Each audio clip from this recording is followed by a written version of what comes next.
Welcome to The Brief.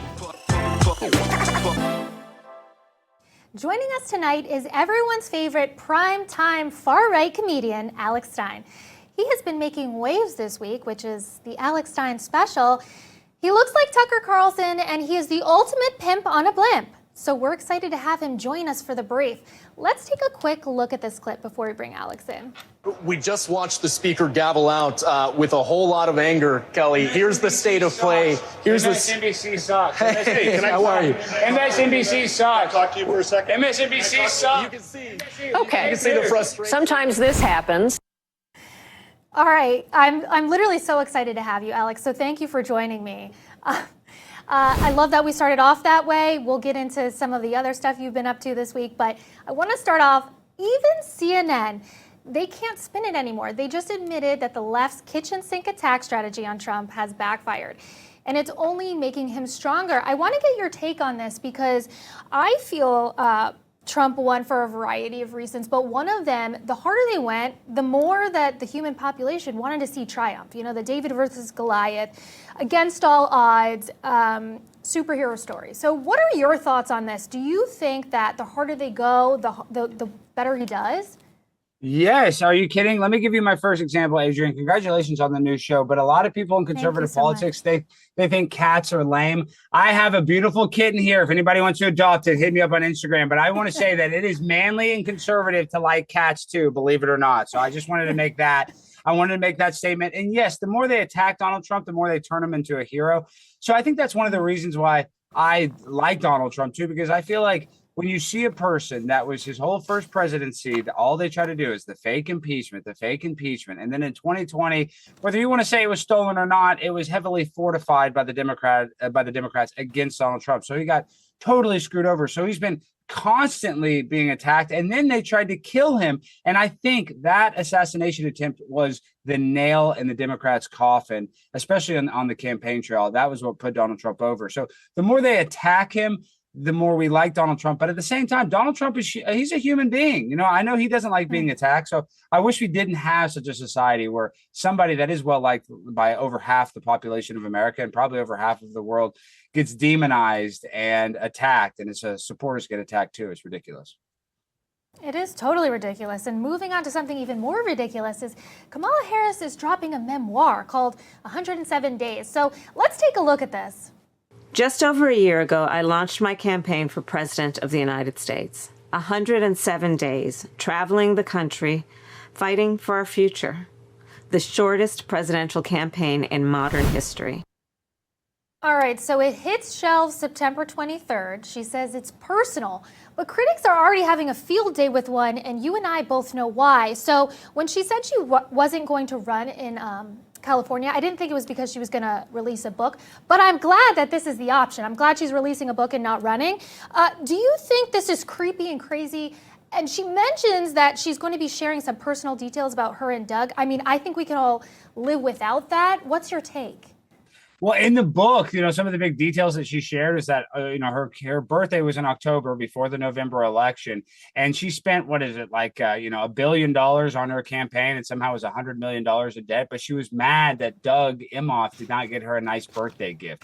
And you know what? I don't blame Doug for not getting her a gift. He saw how she was spending that campaign credit card. He's like, what the hell can I get her? She's spending literally $1 billion on her campaign. But the best thing about this book is that it's called 107 Days, but it's not even going to sell 107 copies.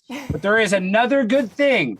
Jack McCarthy, a friend of mine, works at Barstool Sports. The newest punishment for all fantasy football losers, if you are in last place of your league, you have to read 107 days and do a book report. So Jack McCarthy came up with the best punishment. So I agree with that. So I'm happy this book exists so we can punish people that lose their fantasy football leagues for I love that.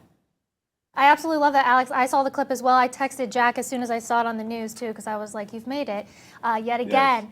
Yes. Moving on to Judge Jeanine. So I don't know if you were like me, but I grew up listening to her in the house. But she took to X saying, imagine being 79, a billionaire, and still choosing to work 24/7 for the American people for free.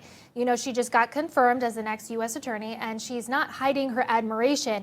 So does this signal his love of country. I know we've talked about this multiple times on the right and how he could be doing a million other things to build wealth essentially over the last decade, but he chooses this. What do you think about it? No, I agree with it because, I do a lot of campus debates and, that is one thing that, I fully agree with. And I think most people agree with that.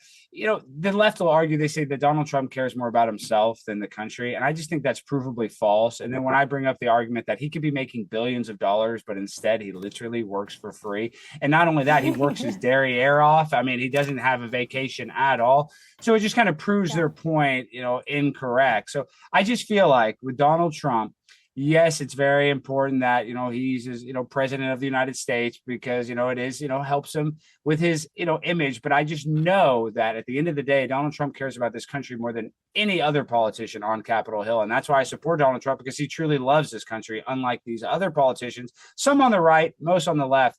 They give us the impression that they care about our country, but really they're just globalists and they care more about their home country than America. So that's why I love Donald Trump. He does want to be successful. He's never going to, shy away from wanting to be successful, but he wants to make America just as successful, if not more. Absolutely. And that's a great segue into a politician that really doesn't care, and that's Nancy Pelosi. So she makes $174K a year, but somehow has a net worth of $413 million. So her stock portfolio somehow returned at a whopping 78%. Let's take a look. As the president said in the Roosevelt Room yesterday, conceptually, he of course supports the idea of ensuring that members of Congress and United States senators who are here for public service cannot enrich themselves. And the reason that this idea to put a ban on stock trading for members of Congress is even a thing is because of Nancy Pelosi. I mean, she is rightfully criticized because she makes, I think, $174,000 a year, yet she has a net worth of approximately $413 million. In 2024, Nancy Pelosi's stock portfolio, this was a fascinating statistic to me, grew 70% in 1 year in 2024, and her portfolio outperformed every single large hedge fund in that same year, and even more than doubled the returns of Warren Buffett's Berkshire Hathaway. All right, so a few things. One, I want to know who her wealth advisor is, Alex. I don't know if you're in need of one, but I could use one that's going to make me that much money. But how much money does somebody have to make in such an obscure way, blatantly in front of everybody's faces, knowing we know her salary before they get investigated, before they have to face an audit? What is your take on this? Well, I mean, it's ridiculous because all of these politicians get to sit in closed door meetings with government contract companies that they know are going to get a huge influx of government money, and they can go invest in these companies like Halliburton, Raytheon. I mean, there's companies that make the light poles, the red lights, the traffic lights. They know when these corporations are going to get huge government contracts. So it's not hard to tell, Nancy Pelosi's husband to go invest in this. And that's what happened recently. I believe it or not, CNN actually pressed Nancy Pelosi about this. It's a viral clip. And she said, "Oh, I don't know. That's basically all my husband. He is in charge of all that." So it's obviously a lie. She knows exactly what she's doing. She has inside information that makes her a better stock trader than all the hedge funds, on Wall Street. That's not an accident. That is what I call an inside job. So we need to stop these politicians from going into office just for self-wealth, just to, self-preservation, just to make themselves better and not make our country better. So I think they should have to stop trading stocks or put a limit to it. It's ridiculous that somebody like Nancy Pelosi is worth hundreds of millions of dollars, yet she's been a career politician making under $200,000 a year. It doesn't make sense. It doesn't make any sense. Something that I want to go down a little bit too. So New Hampshire just outlawed transgender surgery for minors. I bring this up because I know you just had a little clip going on. You went to go testify against the bathroom ban in Texas. But, as a parent, I love this because we have just been gaslit after gaslit of information about how somebody can essentially say that your child wants to transgender or wants to transition without your permission, and they're changing their bodies, mutilating their bodies. We know this is crazy. We're very happy to see this. Do you think that we'll see other states follow? Like, is this just the first one? And obviously, you have many thoughts on the transgender population, feel free to share.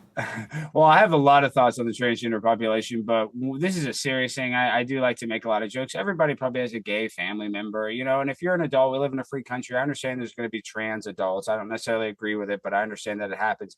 But what's so evil and sick is to tell a child that they were born in the wrong body, to manipulate a child and to manipulate their parents, because there's a lot of medical people that do this. These doctors will tell the child's parents that, hey, if you don't transition your kid, there's a likelihood that they're going to commit suicide.